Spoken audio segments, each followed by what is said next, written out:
Thank you for joining us for our 9th Annual Kristallnacht Lecture. Kristallnacht, also referred to as the Night of Broken Glass, was a series of coordinated attacks against Jews through Nazi Germany and parts of Austria on November 9th through 10th, 1938. German authorities looked on as SA paramilitary and civilians carried out these attacks and covered the streets with broken glass from the windows of Jewish-owned stores, buildings, and synagogues.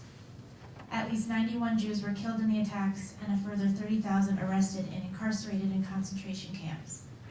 Jewish homes, hospitals, and schools were ransacked, over 1,000 synagogues were burned, and over 7,000 Jewish businesses were destroyed or damaged. This annual event at the Farmington Libraries commemorates the human spirit's ability to overcome such persecution. We are honored to have Abby Weiner here with us this morning to share his story. And please join me in welcoming her.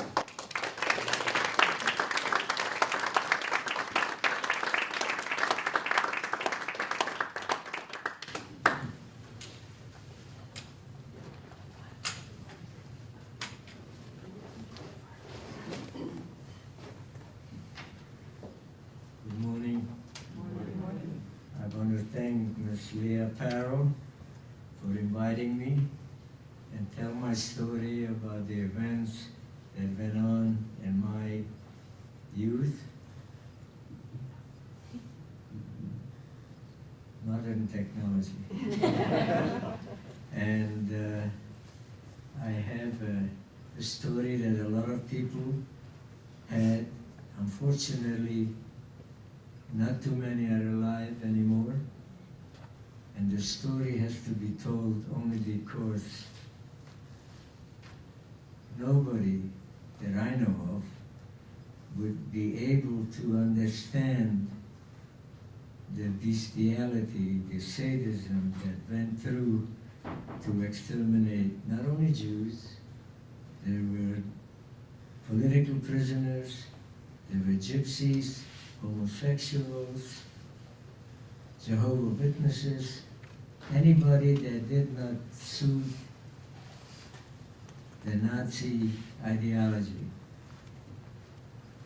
And Kristallnacht happened to be a very good planned program. Unfortunately, they were preparing themselves ever since Hitler wrote a book, Mein Kampf, and in it he stipulated that he would make Europe Judenrein as his main goal, and anybody else that is an undesirable individual. And when the events happened of Kristallnacht, they had the excuse to, I'll step back a bit. There was this family and their son who lived in Paris. His parents, who were originally from Poland, they moved to Germany about 20 some odd years before that, before the event.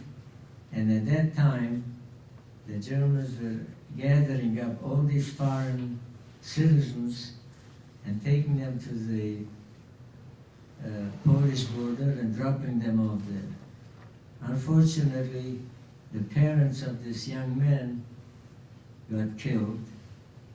When he found out that this event was happening, he lost his parents. He was very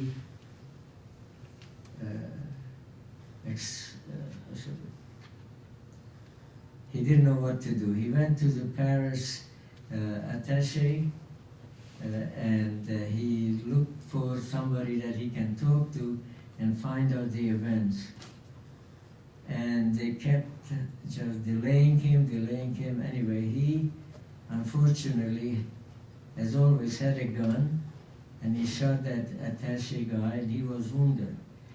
At that time, that incident gave the Himmler, Eichmann, and all the other big shots the excuse, and they told them, don't dress in the uniforms, at that time the brown shirts, And when you come to demonstrate against the event, you will be able to get away as a civilian uprising by itself. And they gave instruction to the Juden, to the people, to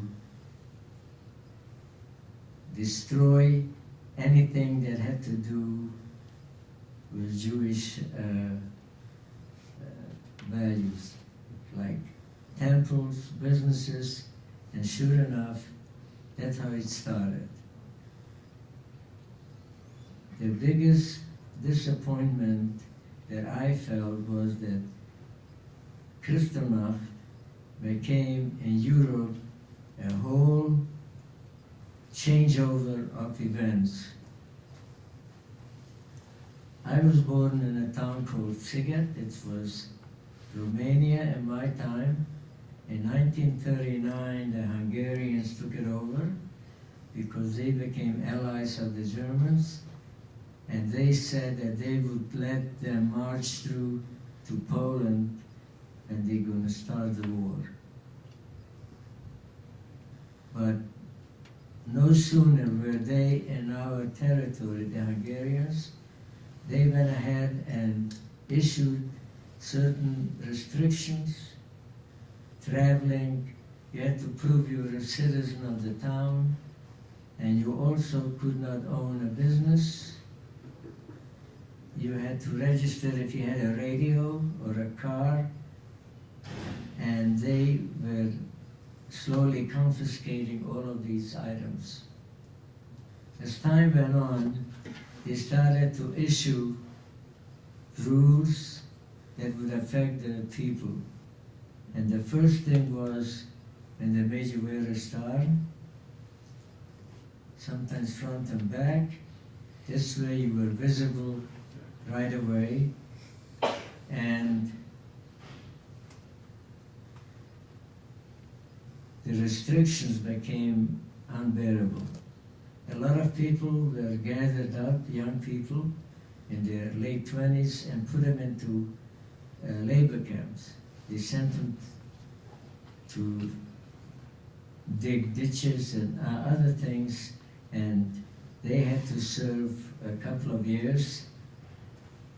In the meantime, the events got worse, and we had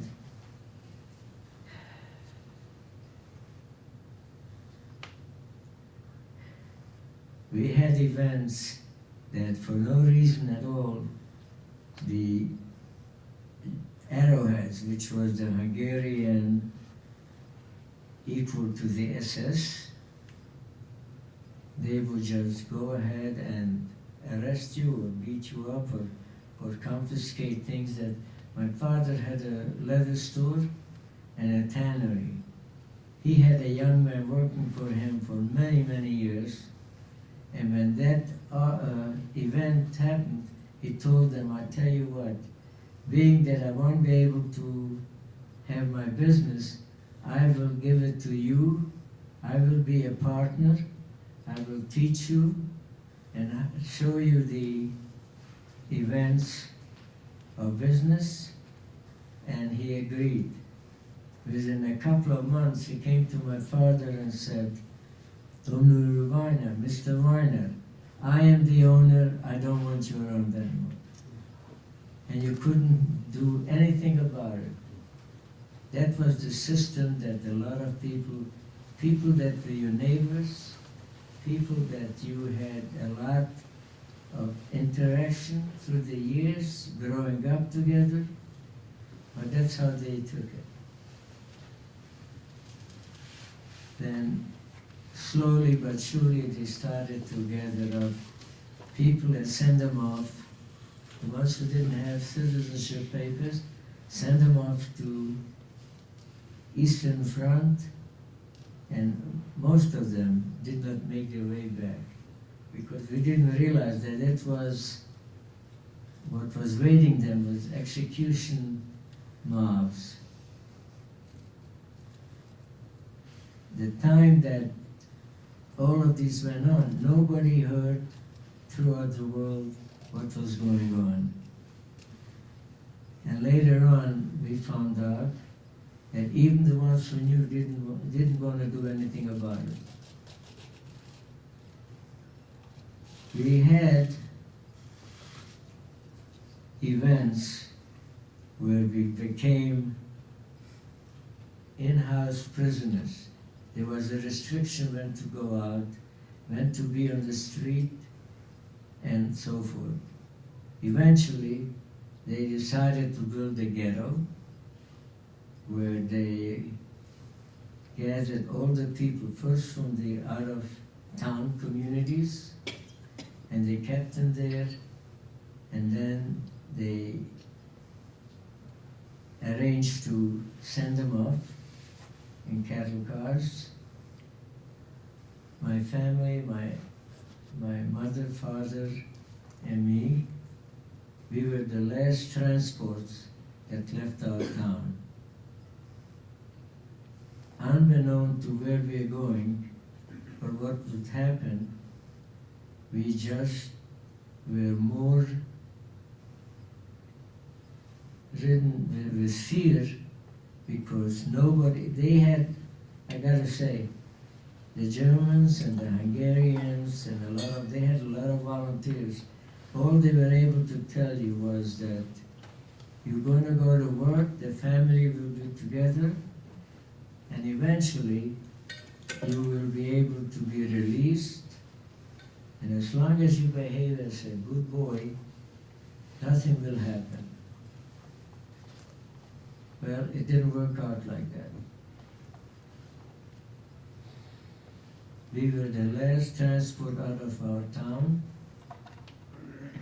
and the event was unbearable right from the beginning. You were only able to take one suitcase, and whatever you felt that is dear to you, some people took prayer books, some people took pictures, anything of memento that could not be replaced, that had a lot of meaning for these people, trying to pack it in.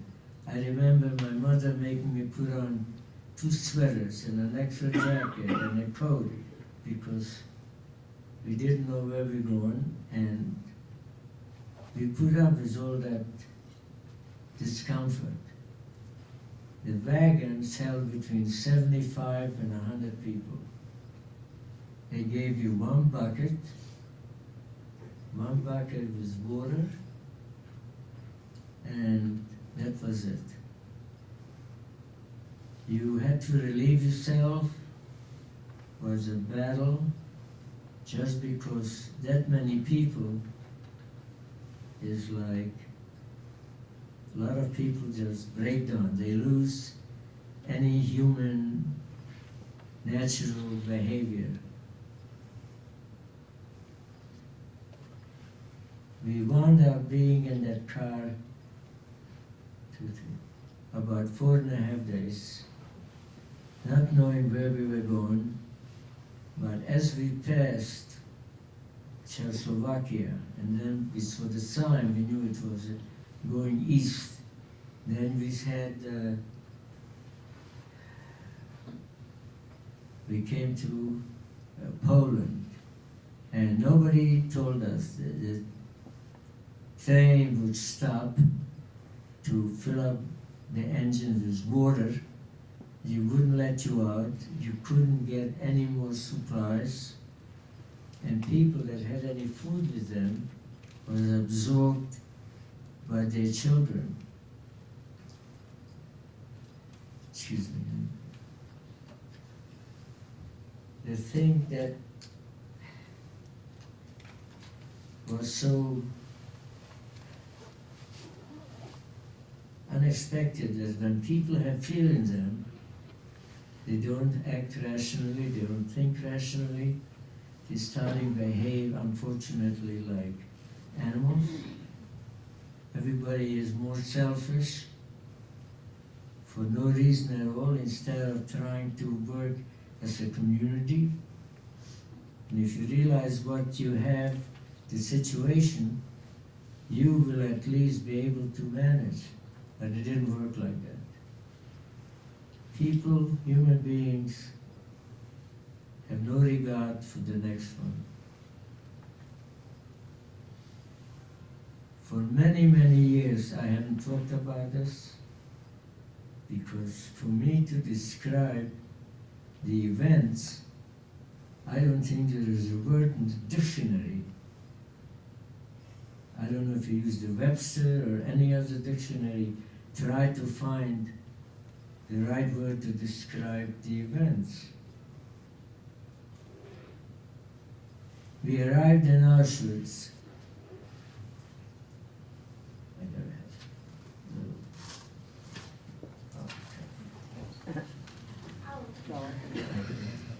Thank you very much. That's good. Thank you.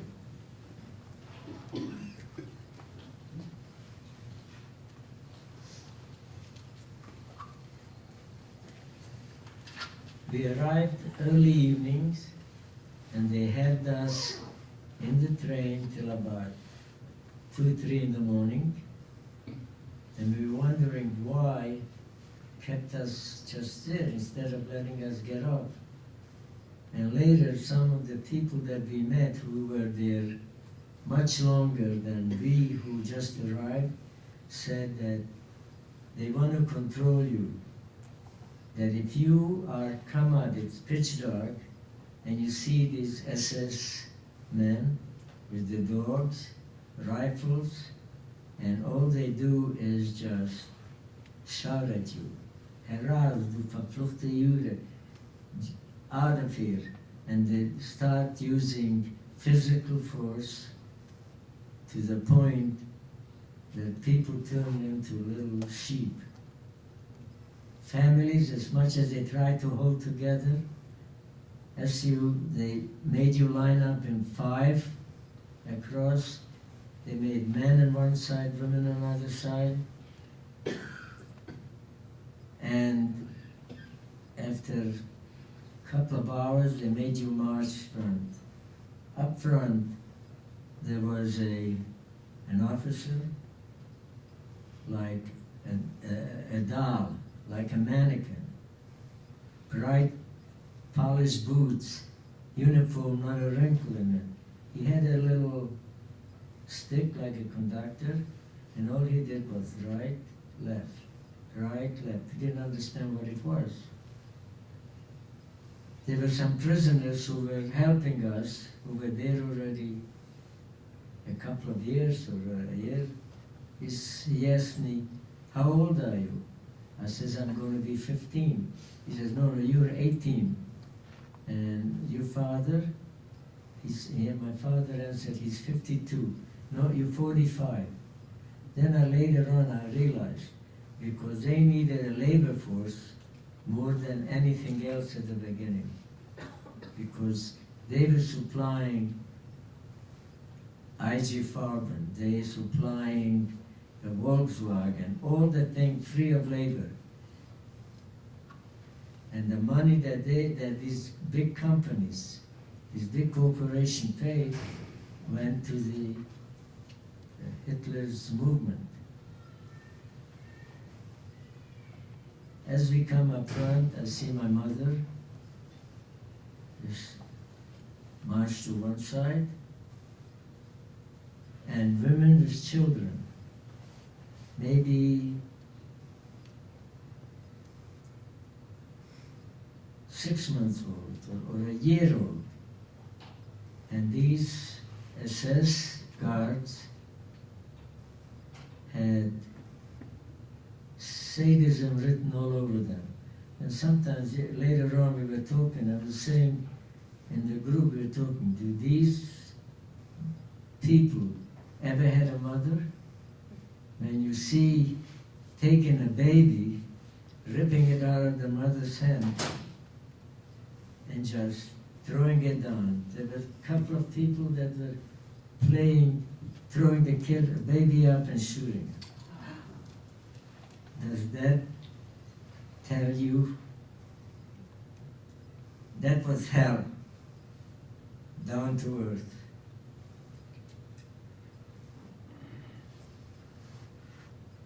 later on, within the same day when we had to go, when we were separated, I asked an old-time prisoner, what happens to the women that went to the left side?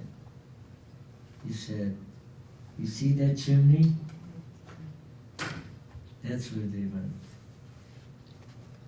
By that time, 1940, 43, 44, they perfected that process to such a point that at the beginning they would take people in. They had special trucks built and closed, and they would have turn on the motor and have the gas. That took too long for people to die.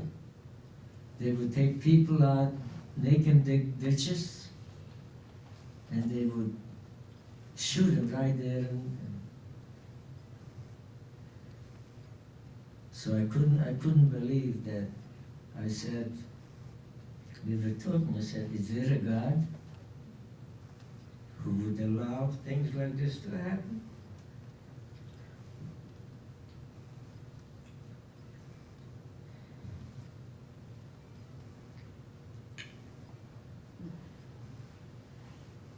I'll just give you a rundown of the process. What they had, the ones that they kept as laborers, they went through the process, men or women. They would cut all their hair. They put you through a disinfectant process. The women's hair, they would use and knit different fabric, like hopsecking. All of this is evidence left over.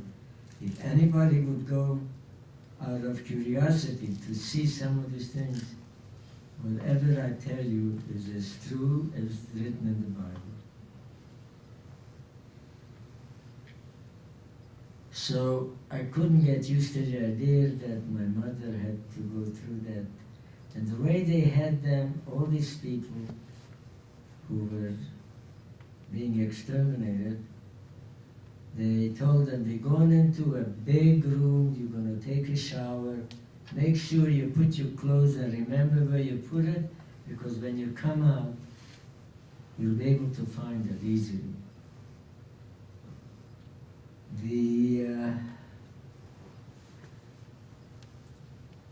The system by then was so well developed because they came across a poison that was originally used by a chemical to disinfect clothing. They had Polish, Russian prisoners, and they would clean their coats or jackets, and all of a sudden the people who worked on it, they would keel over. And they assessed, when they realized that they had something that was sent by the devil, so to speak, and they notified Himmler, and he ordered to build extra crematorium, because when this system was used, they were able to, in Auschwitz, over 2,000 people in one sitting. I'm sorry, but I tell you, I know that a lot of people say, I can't believe it. But they have so much evidence, so much proof, that God forbid, if an event like this happens again, people better be prepared. We didn't want to believe that what was happening in Belgium or in Denmark or Sweden or Czechoslovakia. Oh, we said, no, it's not going to happen. My father was a soldier in the First World War, Hungarian, Austrian army, and everybody said, it's not going to happen here. We were loyal people, and you'll see.